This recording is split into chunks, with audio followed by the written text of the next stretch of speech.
Assalamualaikum warahmatullahi wabarakatuh. Saya akan menceritakan tentang keutamaan Juwairiyah binti Al-Harits. Pernikahan Juwairiyah dengan Rasulullah SAW dan dibebaskannya ia dari tawanan menyebabkan kaum Bani Mustalik masuk Islam. Bahkan seluruh tawanan Bani Mustalik dibebaskan. Inilah keberkahan yang ada dari pernikahan Juwairiyah dengan Rasulullah SAW. Saat Juwairiyah jatuh ke tangan Sabit bin Qais bin Samas Al-Ansari, beliau menulis untuk Sabit bin Qais bahwa beliau hendak menebus dirinya. Kemudian mendatangi Rasulullah SAW agar mau menolong untuk menebus dirinya. Maka menjadi ibadah hati Nabi SAW melihat kondisi seorang wanita yang mulanya adalah seorang hiddah merdeka, pemuka di kaumnya, yang mana dia memohon beliau untuk mengataskan ujian yang menimpa dirinya. Maka beliau bertanya kepada Juwairiyah, "Maukah engkau mendapatkan hal yang lebih baik dari itu?" Maka dia menjawab dengan ucapan, "Apakah itu ya Rasulullah?" Beliau menjawab, "Aku tebus dirimu, kemudian aku menikahi dirimu." Maka bersiratlah kepada wajahnya yang cantik suatu kebahagiaan, sedangkan dia hampir-hampir tidak peduli dengan kemerdekaan dia karena remehnya.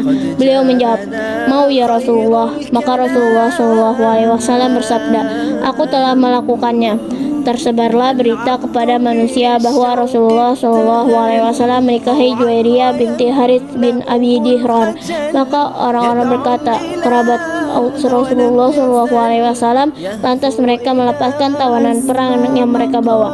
Maka sungguh dengan pernikahan beliau SAW dengan Juwairiyah sebab menjadi dibebaskannya 100 keluarga dari Bani Mustalik, maka aku tidak pernah mengetahui seorang wanita yang lebih berkah bagi kaumnya daripada Juwairiyah.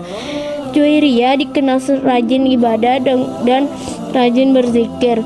Sehabis subuh ia mempunyai kebiasaan berdiam di masjid, menyibukkan dirinya dengan zikir pagi hingga matahari meninggi. Dari Juwairiyah radhiyallahu anha bahwa Nabi SAW pernah keluar dari sisinya pada pagi hari setelah sholat subuh, sedangkan Juwairiyah berada di tempat sholatnya. Setelah itu beliau pulang setelah tiba waktu duha, sedangkan Juwairiyah masih dalam keadaan duduk. Lalu beliau bertanya, "Apakah engkau tetap dalam keadaan ketika aku ditinggalkan?"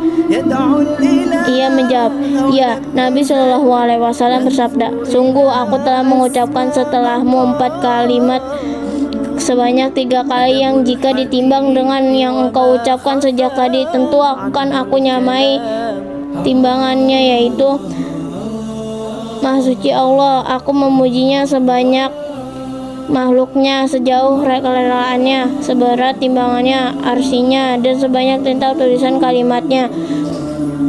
Ia pun dikenal semangat berpuasa sampai-sampai Nabi SAW pernah menegurnya ketika mengetahui Juwairiyah berpuasa pada hari Jumat. Dari Juwairiyah binti Al-Harits radhiyallahu anha, ia berkata, Nabi SAW pernah menemuinya pada hari Jumat dan ia dalam keadaan berpuasa. Lalu kemudian beliau bersabda, "Apakah engkau berpuasa kemarin?" "Tidak," jawabnya. "Apakah engkau ingin berpuasa besok?" Tanyanya beliau lagi. "Tidak," jawabnya lagi. "Batalkanlah puasamu," kata Nabi SAW. Hamad bin Ja'ad bin Al-Ja'ad, ia mendengar khotbah Abu Ayyub mengatakan padanya bahwa Juwairiyah berkata bahwa ia ingin membatalkan puasanya ketika Nabi SAW memerintahkan. Hadis riwayat Bukhari nomor 1986. Ibnu Qudamah rahimahullah mengatakan dimakruhkan menyendirikan puasa pada hari Jumat saja, kecuali jika bertepatan dengan kebiasaan berpuasa seperti berpuasa Daud, yaitu sehari berpuasa sehari tidak, lalu bertepatan dengan hari Jumat, atau bertepatan dengan kebiasaan puasa di awal, akhir, atau pertengahan bulan. Syaikh Muhammad bin Salih Al-Utsaimin rahmatullah berkata, Syar al-Mumat, dikecualikan dari larangan ini adalah jika berpuasa sebelum atau sesudah Jumat, atau bertepatan dengan kebiasaan puasa seperti berpuasa pada Ayyamul Bid, atau bertepatan dengan puasa Arafah, atau karena puasa Nazar. Kehidupannya begitu sederhana sebagaimana istri-istri Nabi lainnya.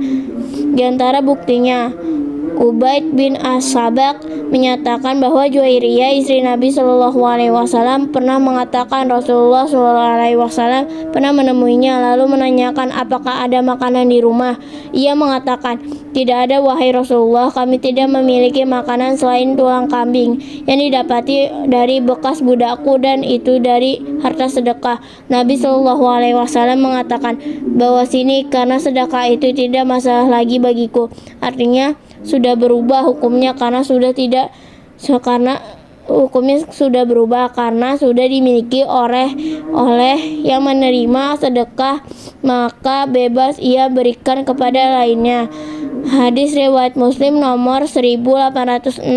Wabillahi taufik wal hidayah. Wassalamualaikum warahmatullahi wabarakatuh.